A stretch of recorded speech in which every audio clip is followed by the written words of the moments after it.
내 평생에 선하심과 인자하심이 반드시 나를 따르리니 내가 여호와의 집에 영원히 살리로다. 아멘.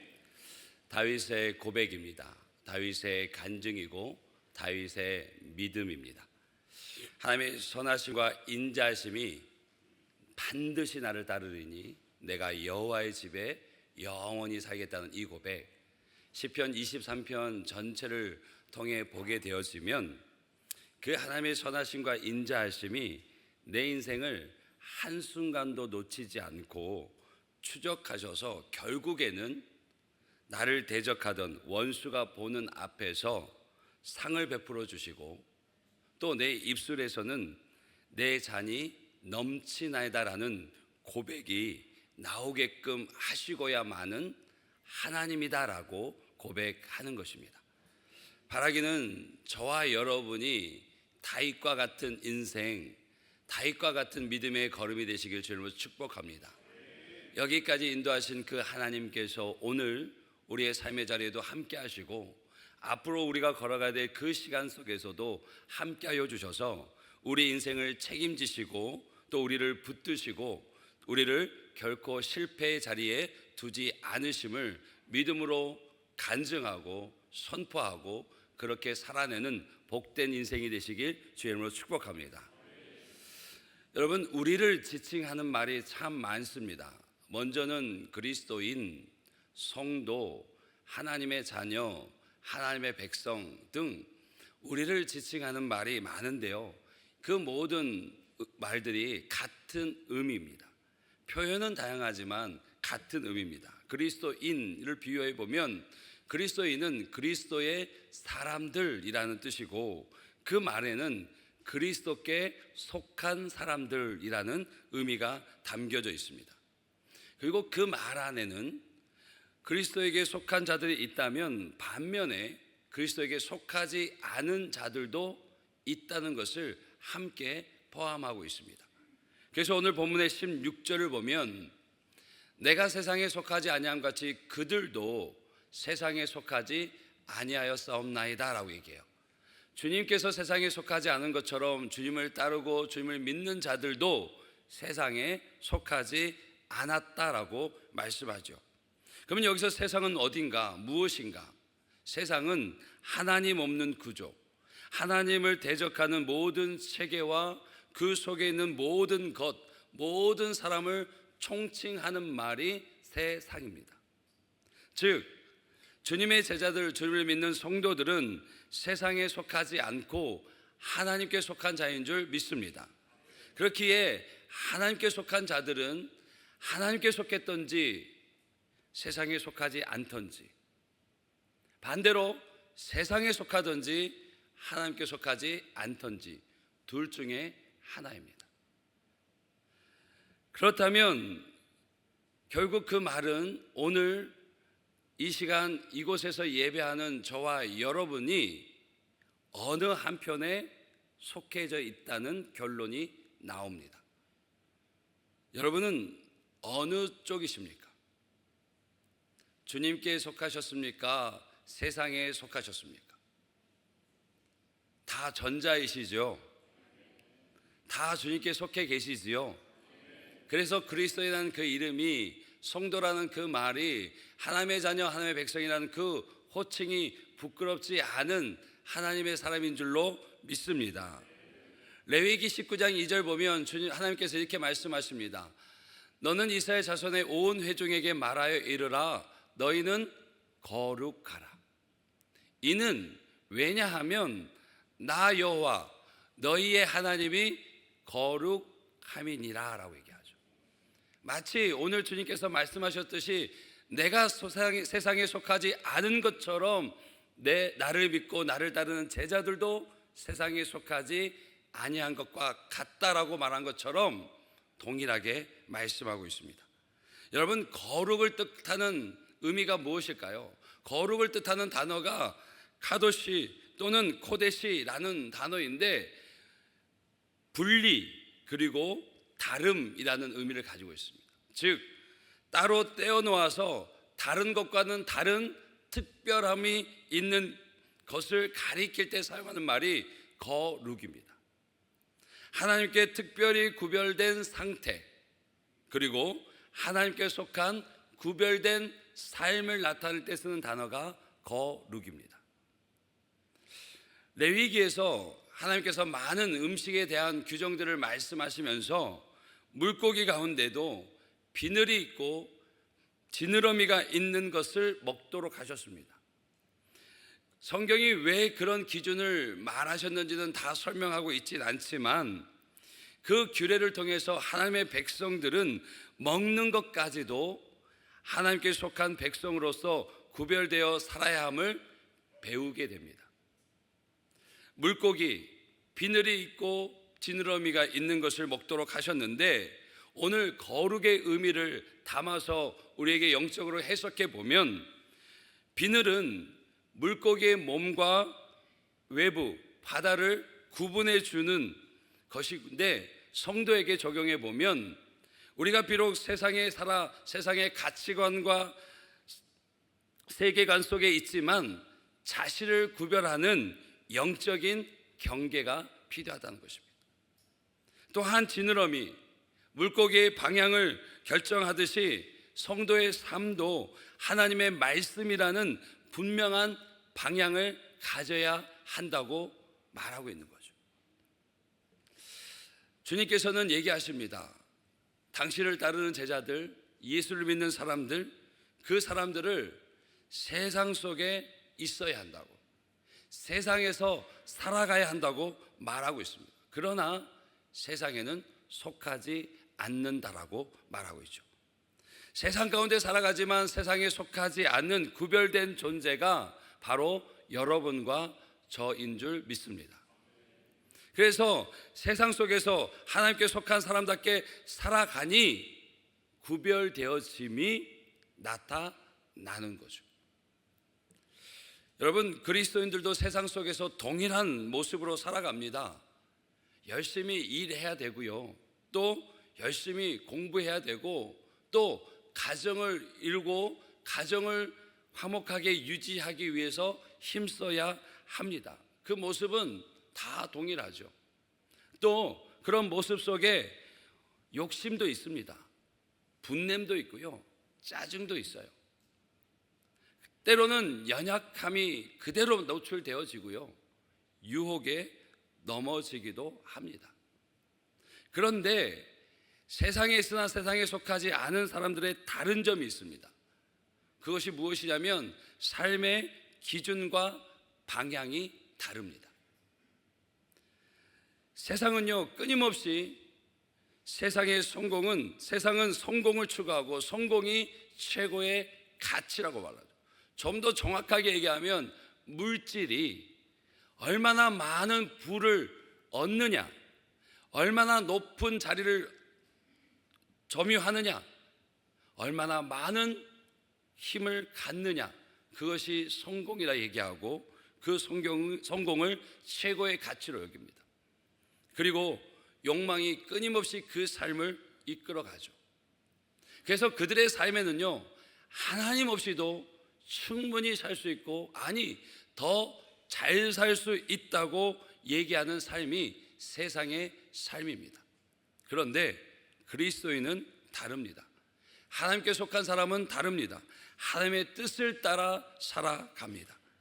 같은 세상 속에서 비록 같은 모습으로 보일지 모르나 다른 가치관으로 살아가고, 그렇게 사는 것이 예수님을 주로 따르는 이의 모습임을 우리는 분명히 알고 있습니다. 그것이 주님께서 말씀하신 세상에 있으나 세상에 속하지 않은 자의 삶입니다. In the world, not of the world. 그것이 주님께서 오늘 우리에게 말씀하시는 거룩입니다. 그렇다면 우리는 어떻게 살아야 할까? 분명 세상과 다른 삶을 살아야 할 것은 분명히 알겠는데 어떻게 살아야 하는 것인가? 세상의 삶에서도 속하지 않는다는 것이 도대체 어떤 삶인가 하는 그 질문은 우리에게 늘 남아 있습니다. 모든 순간에 사건 결정 가운데 우리에게 주어지는 질문입니다. 그리고 이 질문은 단순히 우리의 질문만이 아니라 하나님을 아는 그 구약의 때부터 신약에 이르기까지 모든 역사 속에서 많은 믿음의 사람들이 고민하고 씨름하고 또 때로는 넘어지면서 얻었던 그 삶의 모습들이 이 질문 안에 압축되어져 있습니다. 그 흐름 속에서, 그 역사 속에서 세 가지의 태도가 나타납니다. 그 세 가지 태도를 먼저 좀 살펴보면, 첫 번째는 그리스도인들이 어떻게 이 땅을 살아갈까에 대한 고민 속에서 나타나는 이 세 가지 태도 중에 첫 번째는 세상을 피하는 태도입니다. 분리주의입니다. 왜요? 세상의 영향을 받지 않기 위해서 세상과의 접촉을 최소화시킵니다. 그도 그럴 것이 세상이 끊임없이 우리를 유혹하는 그것들이 너무나 거세고 또 그것을 거부하기에는 너무나 큰 것들이어서 타협하기 때문에, 그래서 세상을 등지고 세상을 떠나는 그런 태도를 갖게 되어집니다. 그래서 어느 일면에서는 지혜로운 방법처럼 보입니다. 그런데 주님은 오늘 본문에서도 우리를 위해 기도하시듯이 제자들을, 우리를 세상에서 데려가는 것을 원치 않으십니다. 오히려 세상 가운데 남겨달라고 기도하고 계십니다. 중세시대 때 그렇게 믿음으로 살기 위해 몸부림치던 이들이 이 방법을 택하죠. 그것이 무엇이었습니까? 수도원입니다.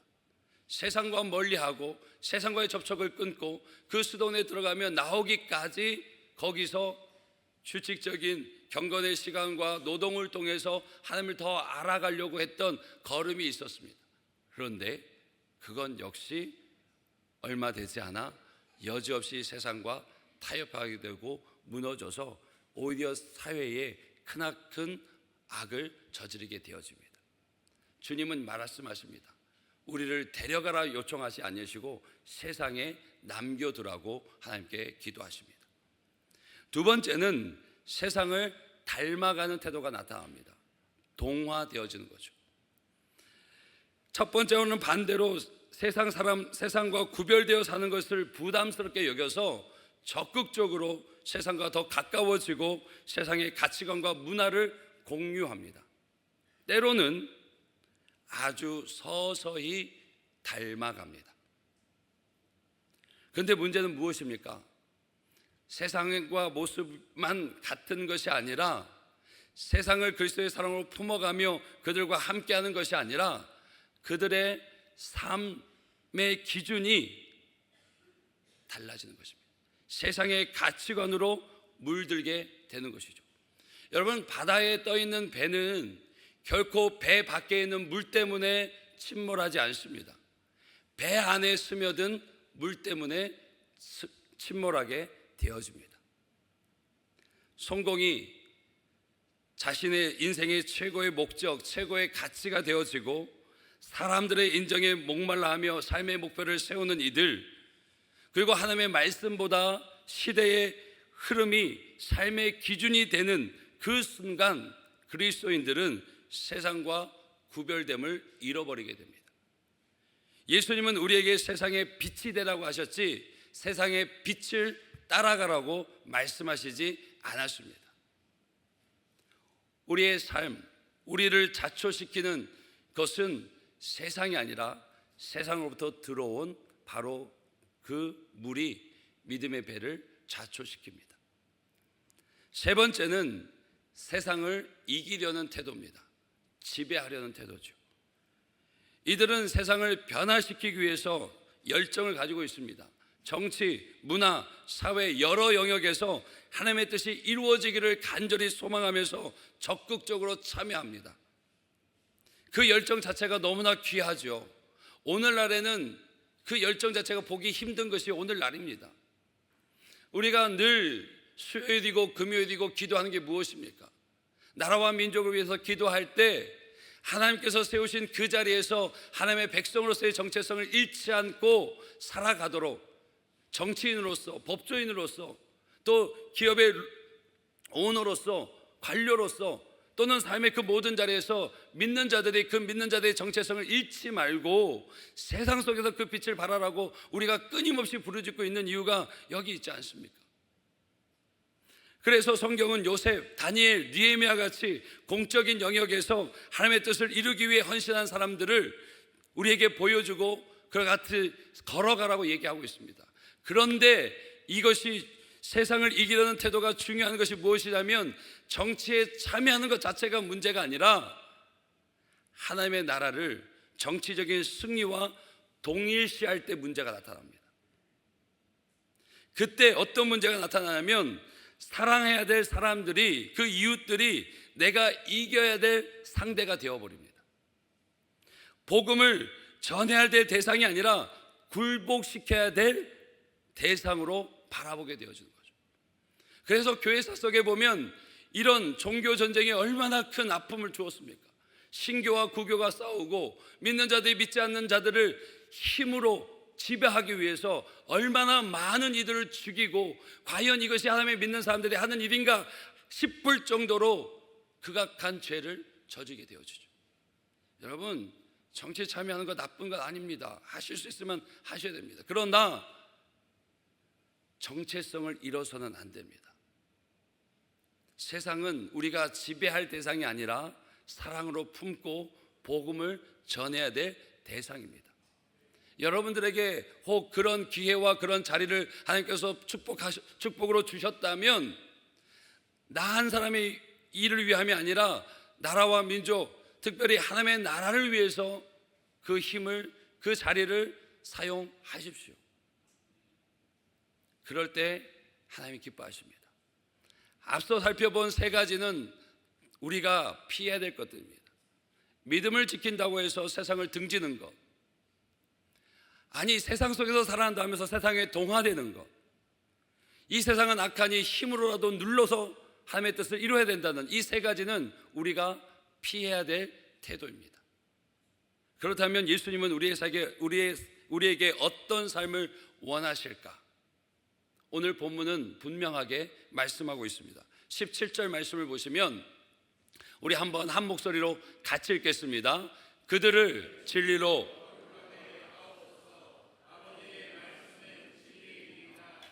아멘. 아멘이시죠? 그들을 진리로 거룩하게 하옵소서. 그들이 누굽니까? 저와 여러분입니다. 주님을 믿고 따르는 자들을 진리로 거룩하게 하라고 말씀하시죠. 그 진리는 하나님의 말씀입니다. 하나님의 말씀으로 우리를 거룩하게 해달라고 주님께서 마지막 십자가를 앞둔 그 자리에서 간절히 기도하고 계신 거죠. 다시 말하면 하나님께 신실한 사람으로서 세상 속에서 살아가라는 것입니다. 기독교 사회학자 제임스 데이비슨 헌터는 이것을 이렇게 표현합니다. 신실한 현존, 즉 하나님께 먼저 신실하고 그 신실함으로 세상 속에서 존재하는 삶이 바로 하나님께서 원하시는, 주님께서 원하시는 17절에서 말하는 그 삶이라고 얘기하고 있습니다. 하나님의 말씀을 붙들고 세상 속에 들어가서 이웃을 사랑하고 진리를 실천하며 하나님의 복을 흘려보내는 삶, 그 삶이 주님께서 바라고 원하시는 삶입니다. 여러분 한번 생각해 보십시오. 예수님이 그렇게 사셨습니다. 예수님은요, 죄인들과 함께 식사하셨지만 죄에 물들지는 않으셨습니다.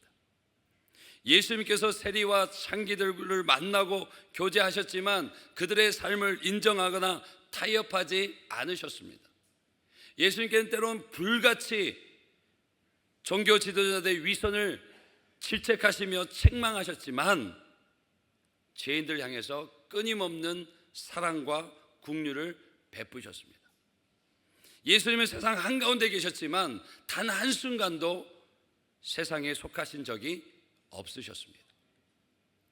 사랑하는 성도 여러분, 그리스도인은 세상을 피해 사는 사람도 아니고 세상에 휩쓸려 살아가는 사람도 아니고 세상을 힘으로 굴복시키는 사람도 아닙니다. 하나님께 신실함을 지키면서 세상 속에 들어가서 하나님의 그 사랑과 진리를 드러내는 사람, 실현하는 사람, 그 사람이 그리스도입니다.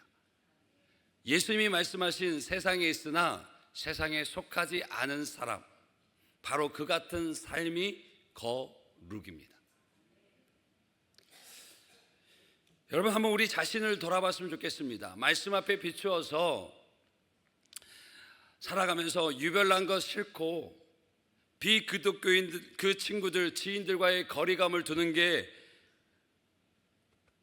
싫어서 그들의 필요를 순간순간 채우려고 노력하는 삶은 아니셨습니까? 또 이 말씀을 들을 때마다 항상 나는 세상에 있다를 강조하면서 이런 세상에 사는데 어찌 다르게 살 수 있냐며 합리화시키면서 세상과 다르지 않은 삶을 살아오시진 않으셨습니까? 또 이런 말씀을 들을 때마다 그 세상에 그릇된 것을 거부하고 끊고자 마음속에 결심하고 늘 생각은 하지만 그 생각이 행동으로 옮기는 것은 너무 힘들어서 그냥 살다 어느 순간 다시 한번 돌아보면 내가 잘못된 가치관으로 세상을 살아가고 있음을 발견하고 하지 않으십니까? 주님은 우리에게 물으세요. 너희들 어떻게 살아가고 있냐고, 누구에게 속해 있냐고, 어느 편에 있냐라고 늘 물으십니다. 우리는 다시 결단해야 될 줄로 믿습니다. 할렐루야. 다시 하나님께 속한 자로서 그 거룩을 이루는 삶이 되기를 결단하는 저와 여러분이 되시길 주님으로 축복합니다. 여러분, 구약의 인물 중에 다니엘 다 아시죠? 다니엘의 그 믿음, 그 삶의 걸음은 우리 모두에게 큰 유익이 되어집니다. 신앙의 유익이 되어지고 도전이 되어지고 은혜가 되어집니다. 그런데 가끔 작년 우리 어른들 가운데는 그런 마음도 있는 것 같아요. 다니엘 하면 이 초등부, 중고등부, 청년부까지 하나님 앞에 정말 바른 뜻을 세우고 걸어가서 어떤 역경도 이겨내고 그 결과가 어떻게 되어진지를 다니엘 통해서 참 많은 도전과 은혜를 주는데, 우리 어른들은 다니엘 하면 청소년기에 다니엘 생각해서 왠지 나와는 별개의, 그리고 마치 우리는 그 수준을 넘어선 것처럼 생각하는 경우가 종종 있더라고요. 그런데 그렇지 않습니다. 다니엘서 1장 8절 말씀 보면 다니엘이 처음 뜻을 정하는 그 성구가 나옵니다. 다니엘은 뜻을 정하여 왕의 음식과 그가 마시는 포도주로 자기를 더럽히지 아니하리라 하고 자기를 더럽히지 않도록 환관장에게 구했다라고 나오죠. 여러분, 다니엘이 있던 그 시기는 어떤 시기입니까? 남유다가 바벨론 왕국에 의해서 완전히 멸망하기 바로 직전이었습니다. 바벨론이 남유다를 침략하면서 하나님을 예배하던 성전의 그 귀한 것들을 다 빼앗아 갑니다. 그리고 그 남유다의 왕족, 귀족들의 외모가 출중하고 학식과 학문이 출중한 이들을 포로로 끌고 갑니다. 그리고 바벨론으로 끌려간 그 소년들 중에 하나가 다니엘이고 그의 세 친구가 하나냐, 미사엘, 아사라입니다. 그들을 끌고 가서 그들이 한 일이 무엇입니까? 먼저 그들의 이름을 바꿉니다. 하나님과 관련된 하나님의 신앙을 갖고 있는 그들의 이름을 바꿔서 그들의 이방신을 섬기도록 이름을 바꿔버리고 그들에게 언어를 가르치고 학문을 가르치고 그리고 왕의 진미를 내려서 먹이고 입히게 합니다. 3년의 시간 동안 그들을 바벨론화 시켜서 그들의 신하로 만들려는 큰 계획을 가지고 데리고 갑니다. 이때 다니엘이 뜻을 정합니다. 그 왕의 신하 환관장에게 요청하죠. 왕의 음식, 포도주를 먹지 않겠습니다. 왜 먹지 않겠다 합니까? 자신의 몸을 더럽히지 않기 위해서 환관장에게 왕에 내려주는 음식과 포도주를 먹지 않겠다고 얘기합니다. 여러분, 자연스럽습니까? 자연스러운 모습 아니죠. 지금 다니엘이 지금 어떤 처지인데 왕이 내려주는 것을, 왕명을 내가 받겠다 안 받겠다 할 그런 처지가 아닌 거죠. 이전에는 남유다에서 왕족이나 귀족으로서의 그 삶을 누렸을지는 모르나 지금은 그 나라가 망하고 포로로 끌려가서 있는 처지에 왕의 명을 거역한다? 있을 수 없는 일이죠. 그리고 또 한편 생각해 보면 여러분, 전쟁에서 포로로 끌려온 사람들의 삶이 어떻습니까? 다 종이죠. 노예죠. 힘든 일에 내몰리는 게 노예입니다. 포로입니다. 그런데 지금 다니엘과 세 친구들은 어떻습니까? 특별한 대우를 받죠. 왕의 진미가 있습니다. 포도주가 있습니다.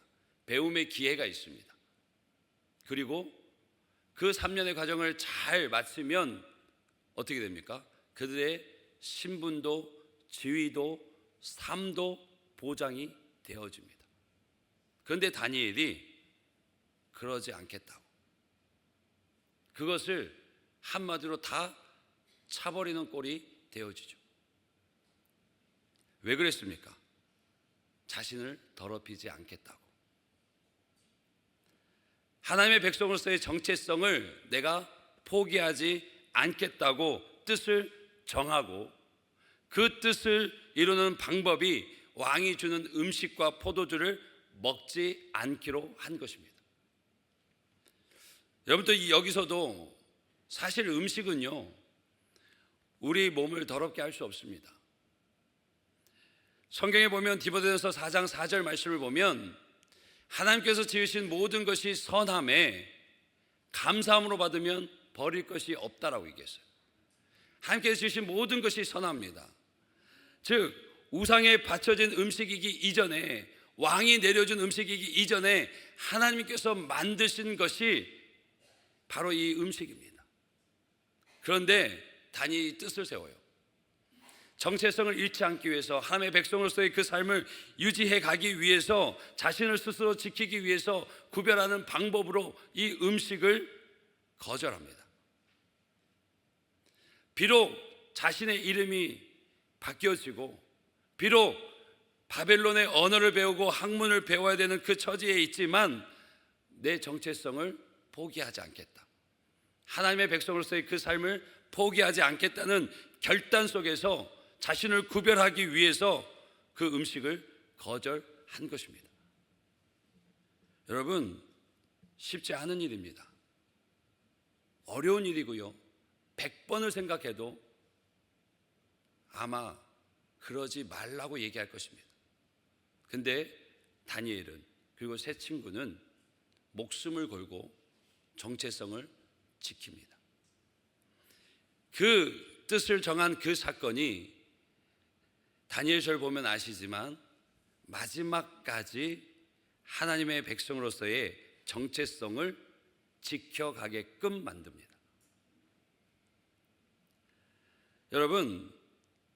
여러분들에게 그런 용기가 있으십니까?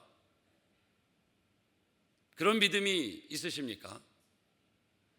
있는데 왜 이따 말을 못 하십니까?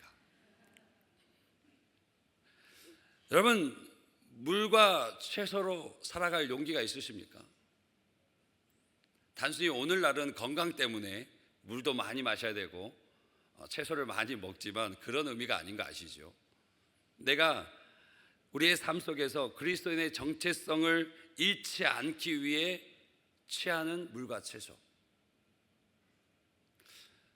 그런 물과 채소가 있으십니까? 여러분들이 그리스도인으로서, 믿는 사람으로서 세상과 나를 구별케 하는 물과 채소가 무엇인지도 한번 돌아봐 보십시오. 뜻을 정하며 산다는 것은 우리의 삶의 중심을 세운다는 것입니다. 어떤 상황, 환경, 형편 속에서도 흔들리지 않는 내 중심을 세운다는 뜻입니다. 그 중심을 세운다는 것은, 뜻을 정하여 산다는 것은 앞으로 내가 어떤 사람으로 살아갈지를 결정하는 것이기도 합니다. 저와 여러분은 다니엘과 같은 걸음이 되시길 주님으로 축복합니다. 세상 속에서 세상의 그 무엇이 우리의 마음을 쏙 빼앗아갈 만큼 휘황찬란해도 그것을 거절하고 물과 채소를 먹는 그런 하나님의 백성 되시길 주님으로 축복합니다.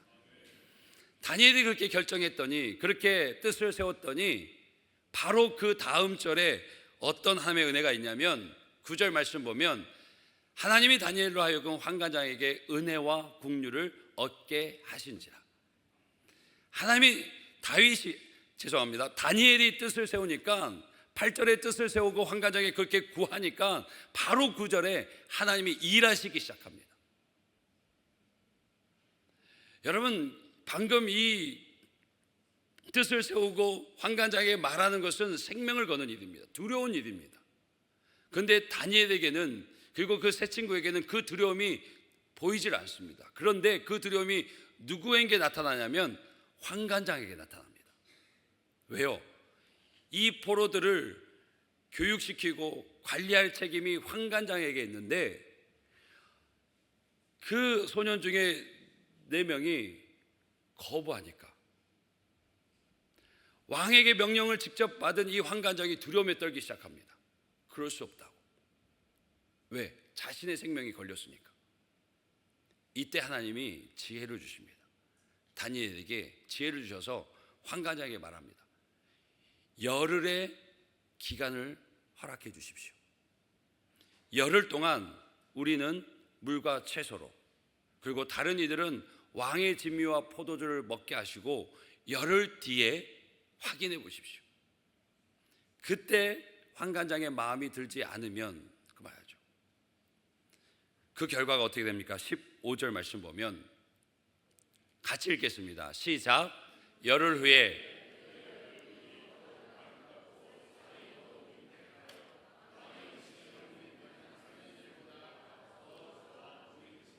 아멘. 아멘이시죠? 여기가 아멘할 타이밍입니다. 여러분 보세요. 열흘 후에 그들의 얼굴이 더욱 아름답고 더욱 윤택하여 더 좋아 보인지라. 한 번만 말씀하셔도 되잖아요. 그렇죠? 한 번만 말씀하셔도 되는데 더욱 아름답고 더욱 윤택하여 더 좋아 보인지라. 왜 그러실까요? 확연하게 차이 난다는 거죠. 확연하게. 그 강대국의 왕의 진미와 포도주를 극상품일 거 아니겠습니까? 그걸 먹고 관리받은 애들과 물과 채소로만, 믿음으로 물과 채소만 먹은 이 4명이 확연하게 차이 난다는 거죠. 누가 하셨습니까? 하나님이 하신 거예요. 우리가 뜻을 정하면 하나님이 일하시기 시작합니다. 그리고 책임지십니다. 거룩은요, 특별한 사람들의 삶의 이야기가 아닙니다.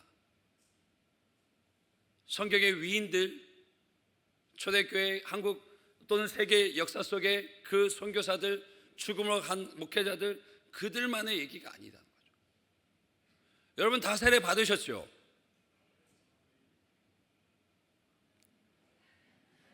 받으셨죠? 이 세례 받은 게 가물가물하시면 안 되는데. 여러분 예수를 나의 주요 하나님의 아들로 고백하시죠? 아멘이죠. 세례 받는다는 의미가 무엇입니까? 그 고백을 하나님 앞에서 사람 앞에서 드러내는 거죠. 고백하는 거죠. 뜻을 정하는 거죠. 나 하나님의 백성입니다. 나 주의 말씀대로 삽니다. 내 인생의 주인은 하나님이십니다.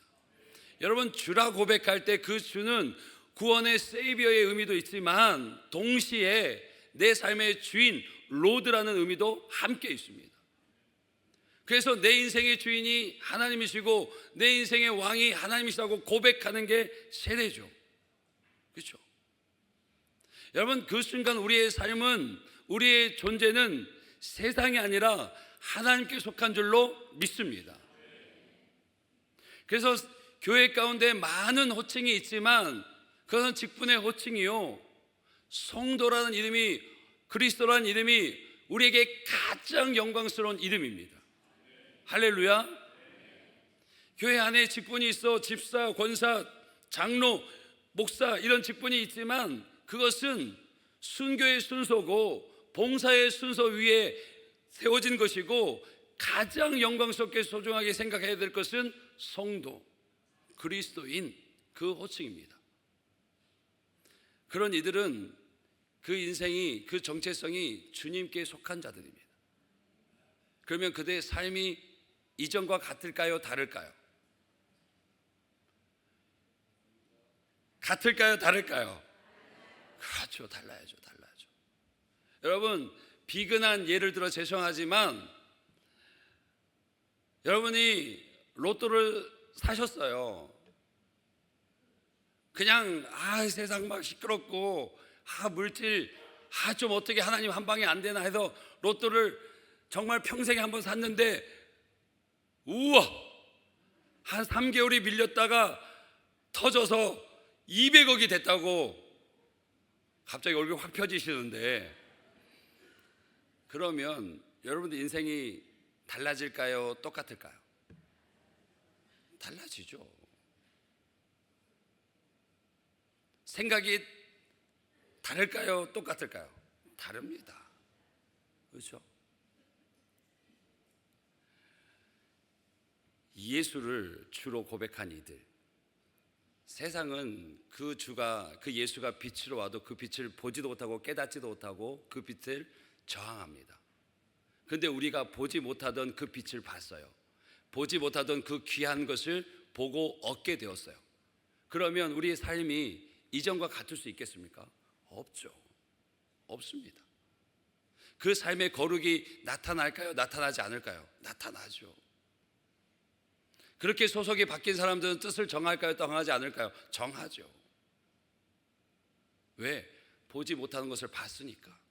이전보다 더 좋은 것을 보고 얻었으니까 그렇게 살기를 원하죠. 여러분, 거룩은 특별한 누군가의 삶이 아니고 우리의 이야기인 줄로 믿습니다. 그래서 저와 여러분이 오늘 다시 다니엘처럼 뜻을 정하는, 결단하는 시간이 되기를 주님으로 축복합니다. 그 중심이 바로 설 때 하나님께서 일하십니다. 그리고 그 인생을 책임지십니다. 왜? 당신의 이름의 영광을 위해서. 아니, 저 자식이 내 새끼인데, 이런 말씀 안 되는데, 저 자식이 내 자녀인데 막 아빠 좋아하고 아빠 사랑하고 아빠 닮을 거야 하고 막 하는데 그 인생이 꼬꾸라지면 어떻게 했어요? 아빠가 그 인생 붙잡아 세우는 거죠. 이렇게 세우는 거죠. 왜? 그 입술의 고백을 들으시니까. 꼭 그렇습니다.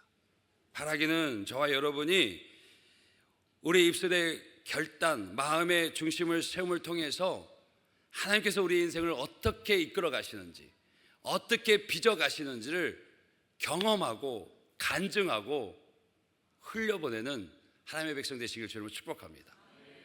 세상에 있으나 세상에 속하지 않는 그리스도인, 바로 여러분과 저인 줄 믿습니다. 우리 함께 그 마음으로 함께 찬양하고 함께 기도하기를 원합니다. 여러분이 세상을 살아가면서 간절히 원하고 바라는 것이 무엇인지 한번 마음속에 조용히 한번 물어봐 주십시오. 내가 정말 하나님을 사랑한다 말하고 주의 뜻이 내 뜻 가운데 이루어지길 고백하면서도 내 마음 깊은 곳에서는 세상에서의 성공, 다른 사람들의 인정, 그것을 더 바라고 있지는 않은지 한번 돌아봐 보십시오. 그리고 내가 정말 원하고 바라고 기도하는 것이 무엇인지를 분명하게 정하고 하나님 앞에 고백했으면 좋겠습니다. 뜻을 정해서 다시 결단해서 하나님의 우리 안에 주신 그 은혜를, 그 믿음을 선명히 드러내는, 하나님의 자녀됨을 드러내는 저와 여러분이 되기를 간절히 바랍니다. 그 마음으로 함께 찬양하며 기도하겠습니다. 이 세상을 살아가는 동안에,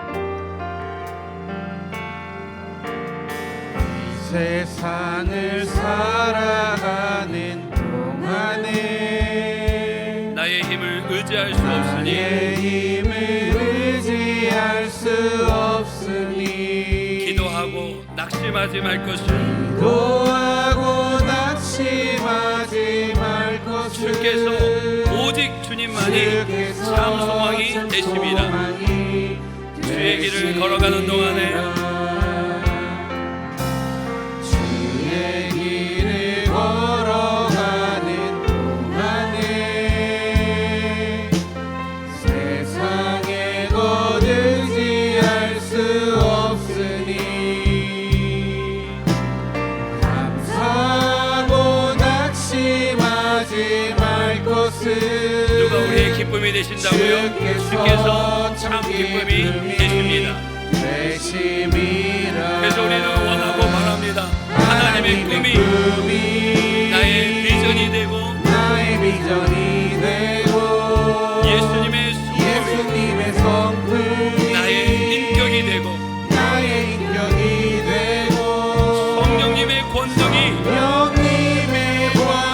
나의 능력이 되게 원하고 바라고 기도합니다.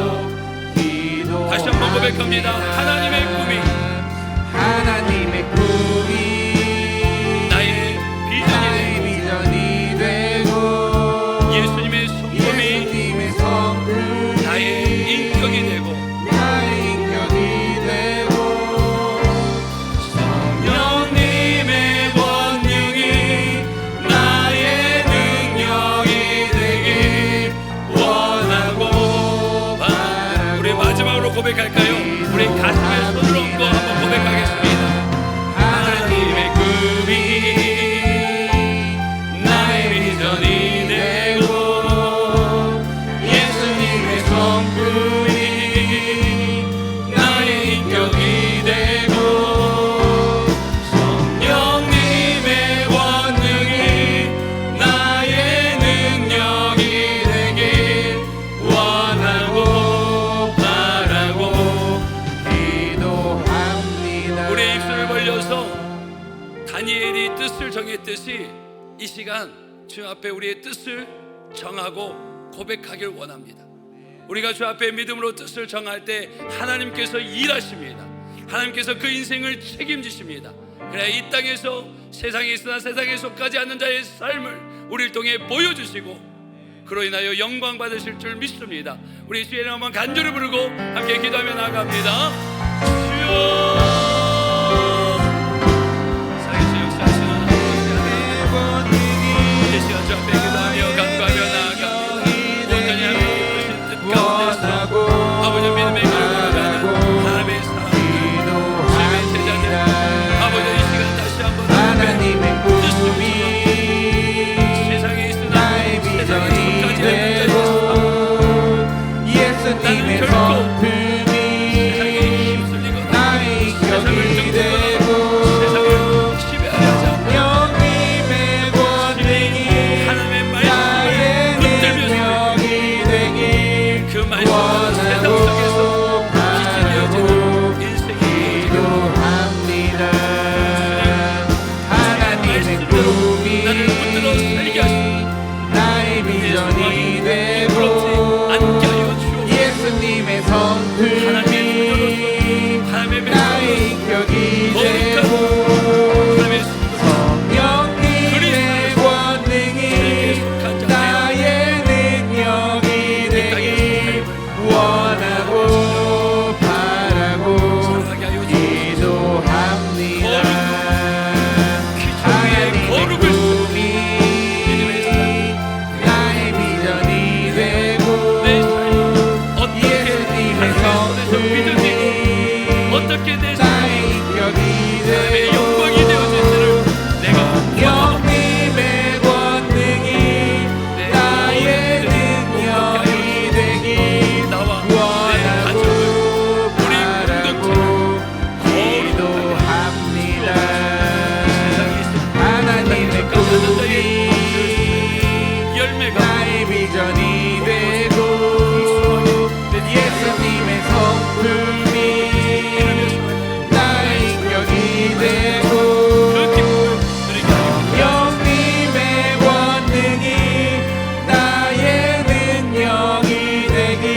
말씀대로 나를 붙들어 살게 하시고 내 소망이 부끄럽지 않게 하소서. 아멘. 살아계셔서 우리의 기도를 들으시는 주님, 오늘 주님 앞에 뜻을 정합니다. 세상에 있으나 세상에 속하지 않는 자의 그 거룩한 삶을 살기를 작정합니다. 하나님, 우리가 입술 벌려 주 앞에 고백했듯이 주님께서 우리의 삶 속에 그 기도가, 그 마음의 소원이 온전히 하나님의 인도하심 속에 이루어질 수 있도록 도와주시옵소서. 내 삶의 문제 속에서도, 내가 마주하는 사람들의 힘듦 속에서도 주의 은혜와 긍휼이 부어지게 하여 주시옵소서. 그리하여 이 땅을 사는, 한 번 사는 인생, 주를 위한 거룩한 걸음이 되게 하여 주옵소서. 내 삶이 그리스도의 진한 향기가 되어 세상 가운데 퍼지게 하여 주시고, 내 삶이 누군가에게 그리스도의 편지로 다가가 다시 일으켜 세우는 통로가 되게 하여 주옵소서. 그리하여 하나님께 영광 되어지고 우리의 삶에는 그 말씀에 이루어지는 축복이 있게 하여 주시옵소서. 그 믿음으로 우리의 삶의 일부를 구별하여 주 앞에 예물로 올려드립니다. 이 예물을 흠양하여 주시옵시고, 예물이 쓰여지는 곳마다 우리를 통하여 하나님의 나라가 힘있게 임하게 하여 주시옵소서. 기쁨으로 드린 자의 그 손길을 기억하시고 그 마음을 보시사 그 삶에 부족함이 없는 은혜를 더하여 주옵소서. 더욱 아름답게 하시고 더욱 윤택하게 하시고 더욱 풍성하게 하여 주시옵소서. 예수 그리스도 이름으로 기도합니다. 아멘.